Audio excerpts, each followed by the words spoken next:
So today we're going to look at functions. A function is a block of code which only runs when it's called. Sometimes it's referred to as a method. You can pass data known as parameters into a function, and the function can return data as well. So let's have a look. The objectives today are: I can create a method in Python, I can create a method with parameters. So let's jump in. So here we go, task T5.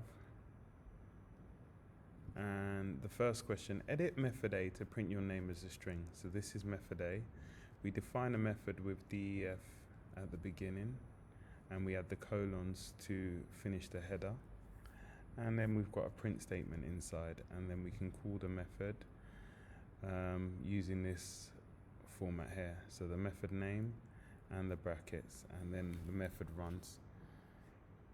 If the method has its own print statement, we don't need to place it inside a print statement. If it returns a specific element, then we can alternatively place it inside a print statement to return it. If you want to check out more information about methods, you can also look at this link here. There's some great information, there's some videos, and lots of detailed information about functions. So let's get into the task. So I'm using this platform called Trinket. It's in place of SoloLearn. SoloLearn was giving me a few issues, so we decided to go the Trinket route. I'm going to sign in with my Google account. You can either sign up using the sign up option or also use Google. Okay, the great thing about Trinkets, you can see we select new Trinket and it allows us to define a new code. We can go to My Trinkets and the account's free.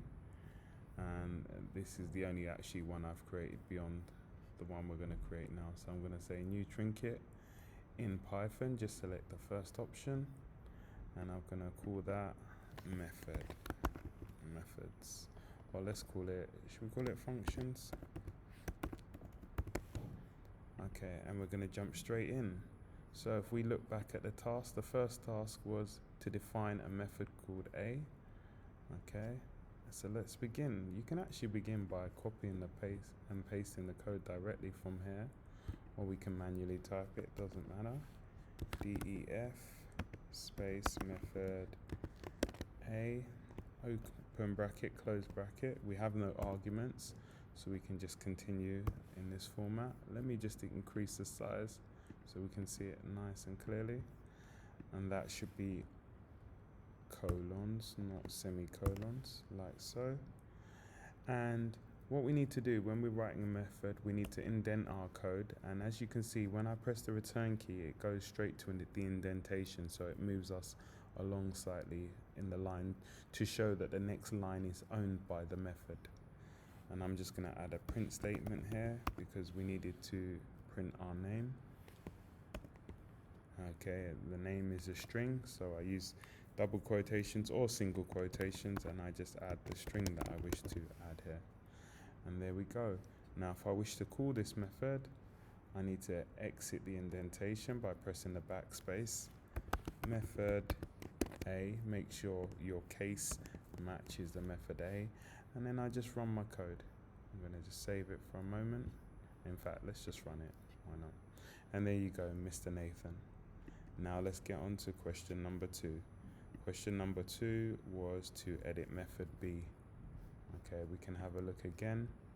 And as it says edit, we can also copy and paste it if you wish, no issue, like so. So edit method B.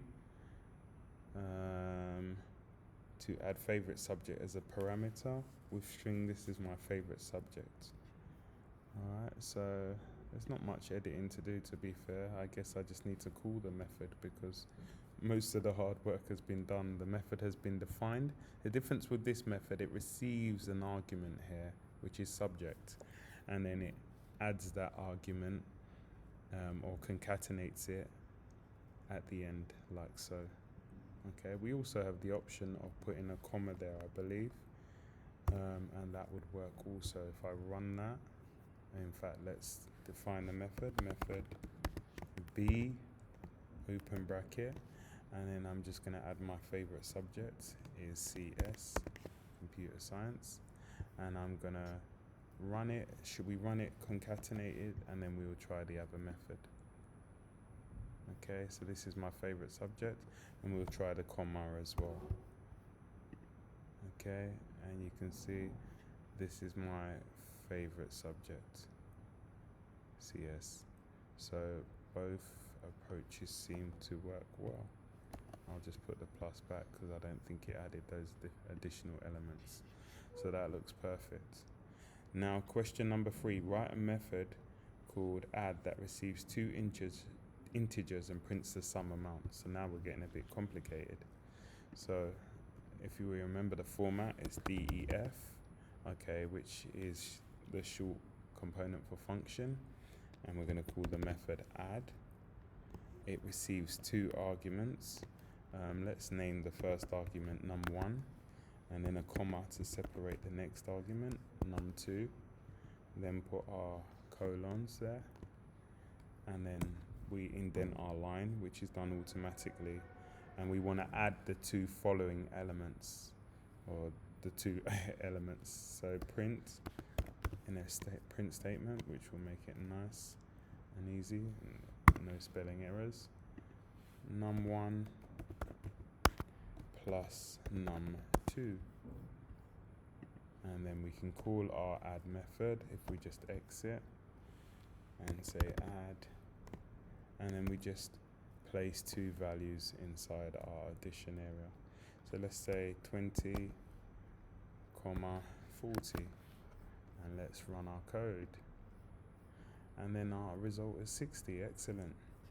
So we've done questions 1, 2, and 3. Excellent. Number 4, let's just check. Write a method called greater than that receives two integers and prints the largest number next to the largest parameter. So we need to incorporate that string in our code as well. So let's have a look. So DEF, okay, and the method is called greater. It receives two values, so we could just use our num1 naming convention, comma, and num2, and then we add our colon. And then to get the colon, by the way, on my device I pressed function and colon, the colon button. And we want to add an if statement. Now the if statement, the format of the if statement is like so: num1 greater than num2. So essentially this item here next to the if is going to be true or false, and we need to add the colons here at the end of that. So if num1 is greater than num2, what do we want to do? We want to print the largest number, and you can see it indents again. Print our brackets, largest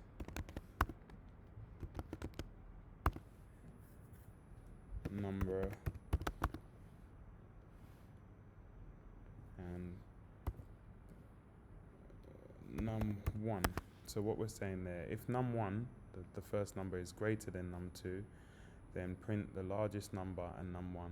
The reason why we use this method is because we are placing a value next to a string.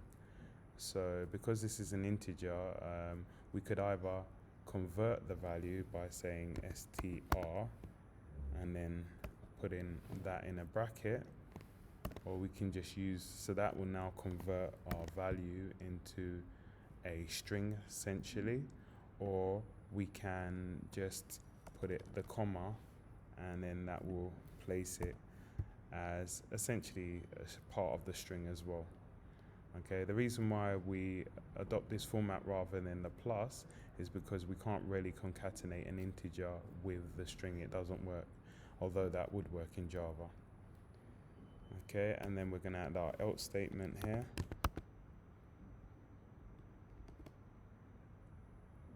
And the else statement will be, we have to move it out of the indentation, and then we just add our final print statement, which is going to be We can copy and paste that essentially and then put num2 there, and then we're good.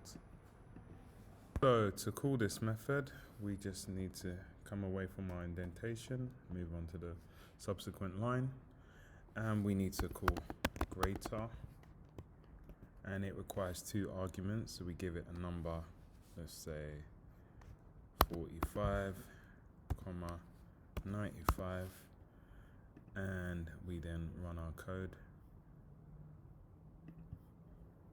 and it gives us the largest number is 95.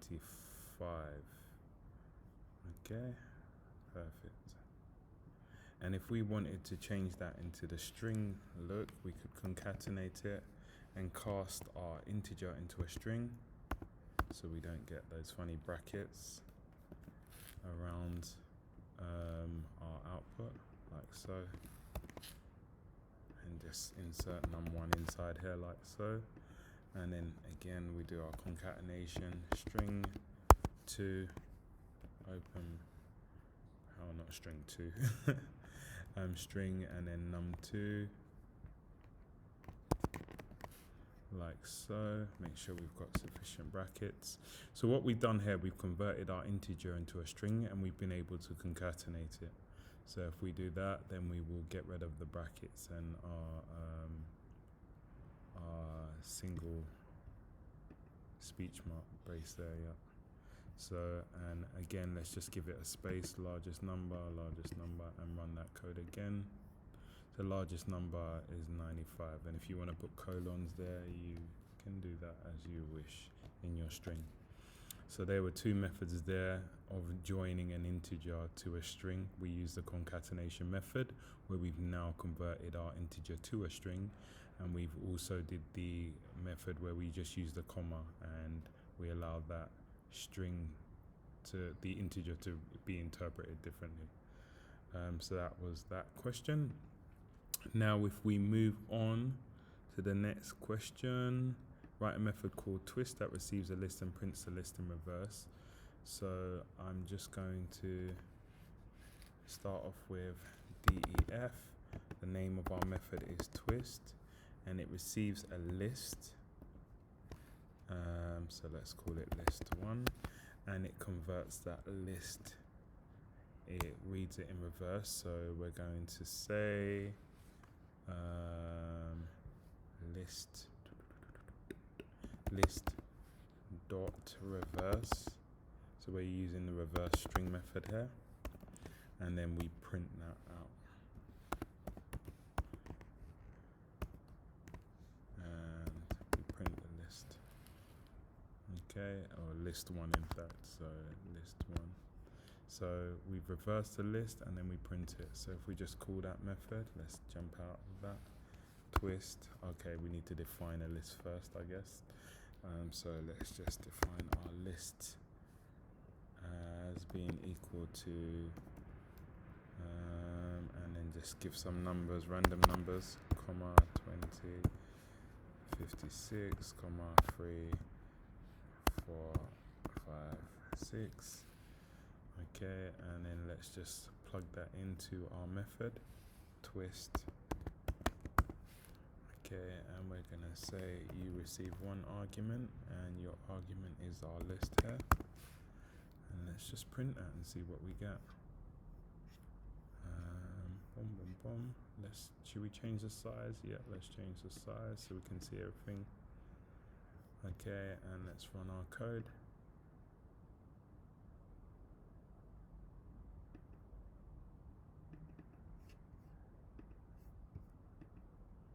Alright, so that's our list, and it's now in reverse because it started off. And in fact, we didn't print it. Did we print it in its original format? No, we didn't. So we'll just do that. Print list, and I have to put it in sequential order. So I'm gonna move around my list and just put it above my print statement. Otherwise, that will not know that the list exists, like so, and then I'll just run the code again. So we get it in the original order, 13, 20, 56. You can see the number 6 is at the end, and then it flips it around. So that is that method twist. And then our final method before we write our own method is the sort method. And what do we call that method called? Order. So we're going to write a method called order, def, order, and then it receives a list as well. We can just use our previous list. Okay, put our colon there, and we are going to sort that list, list 1, and then I'm going to print that list. Okay, in fact I've used the sort method wrong, haven't I? Have I? Yes, I think I have. It should be called list 1 dot sort. Sorry, apologies. Okay, and that looks like the correct format, and then I just print my list 1 like so. And then how do I call that method? Firstly, let's get out of it, and then we will just say order, and then put u in the brackets, which was the name of our list. We're going to use the same list here, and we place u as an argument inside the parameters, and then I think that should be fine. And if we want, we can also well, we know what our list looks like, so I don't think we need to print it. So here we go, now we're in order. So we started our list off unsorted, then we reversed it, okay, and then we sorted it in order. So there you go.